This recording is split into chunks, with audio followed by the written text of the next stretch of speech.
Slides, right? This slide I really like. We said let's take a look at the 1980s product that sold, and we went back to the beginning of 2000, and we looked at the East Valley versus the West Valley. We basically took the 51 freeway as your dividing line between the East and West Valley, and we wanted to look at what the average price per unit was of 80s assets that sold the East and West side.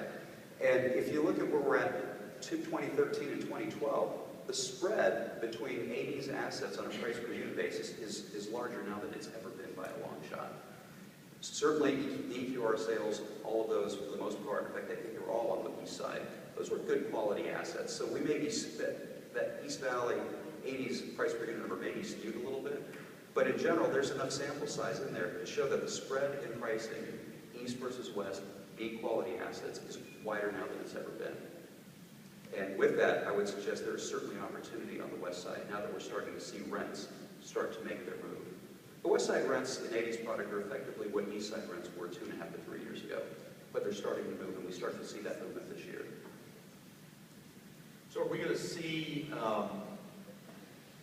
new development on the west side as a result of that, or are we going to see renovations of existing products? We're going to start to see renovations. The new development, I would suggest, is still another 2 to 3 years out. But we're certainly starting to see deals being purchased for value-add opportunities on the west side, which we were not seeing that, a year and a half ago. But groups are now buying those assets to make a mid-level improvement, if you will. They're not going to the platinum level, but they're going to that mid-level, maybe infusing $35,000, $4,000 a unit, and moving the rents, $50, $75. In Scottsdale, we're seeing $7,000, $8,000 a unit, rents being increased to $125 to $150. So what do you do, the mid-level improvement you're talking about? Give me an example of what that is. You put granite in the kitchens, or? No, you're setting new cabinet fronts when you put on the cabinets, painting the boxes, new cabinet fronts, lighting fixtures, plumbing fixtures, new flooring, and resurfaced countertops, and probably new appliances. If you go to the high end in Scottsdale, well, that's granite countertops, possibly new cabinets, but it's all throughout the unit. Other Tyler? Well, the other thing that happened is in the downturn, the renovations just stopped.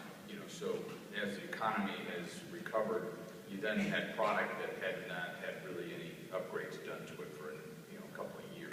So we were at a point where it started to make sense to do the renovation, and as the product became available, people started to actually start to do small renovations, and they started getting paid for it again. I mean, there was a point right at the bottom where you could have done everything and nothing